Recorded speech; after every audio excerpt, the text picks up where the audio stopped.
So Jeremy Leggett has decided to come to the Hub Pavilion in Copenhagen, take a seat on our couch.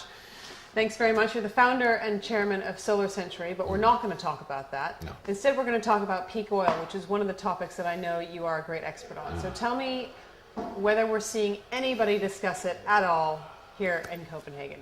Well, I haven't. I've toured around the Bella Centre and not heard the words peak oil once. And why is that important?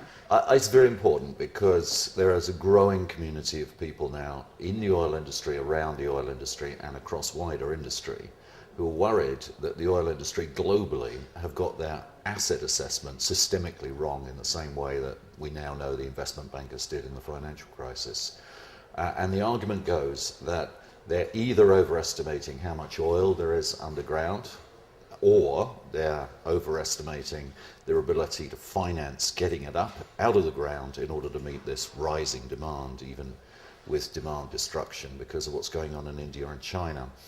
And that there will be, therefore, a peak in global production soon, within a few years, unexpected, in a world that is geared to its rivets on the assumption that we can keep lifting oil supply.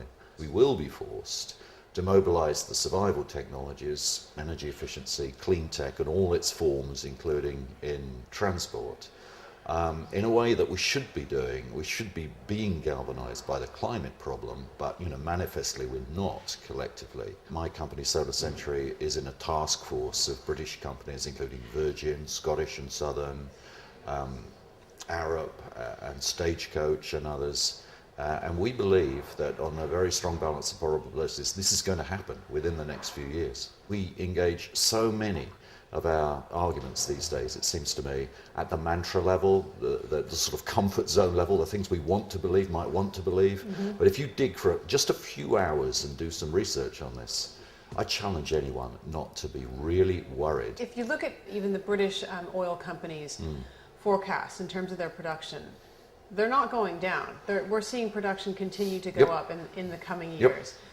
Obviously, that's not going to work with even a kind of medium-term target that we might come up with in Copenhagen. So why is there this disconnect?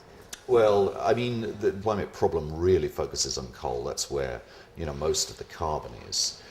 So, in our analysis, the oil, whether we're right or wrong, isn't going to make that much material difference to the climate problem. But I think if we're right, what it'll do is really drive I call it the survival reflex within a few years. It'll really, really test society if we're right.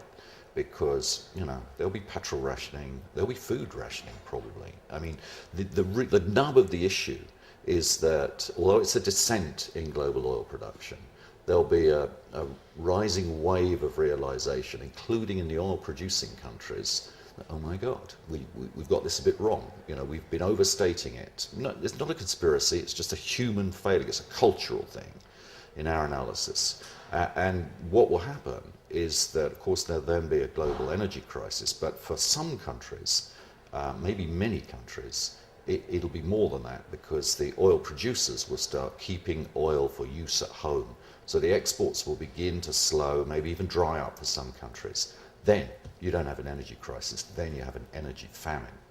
With your Solar Century hat on, are you seeing, however, some countries, for example, in the Middle East, who are oil producers, also starting to go down, for example, your path in terms of solar energy? Yeah, it's very encouraging. I mean, solar is one of the fastest, if not the fastest growing energy market in the world. We could really soften the landings, both of the climate problem and the energy security, peak oil problem.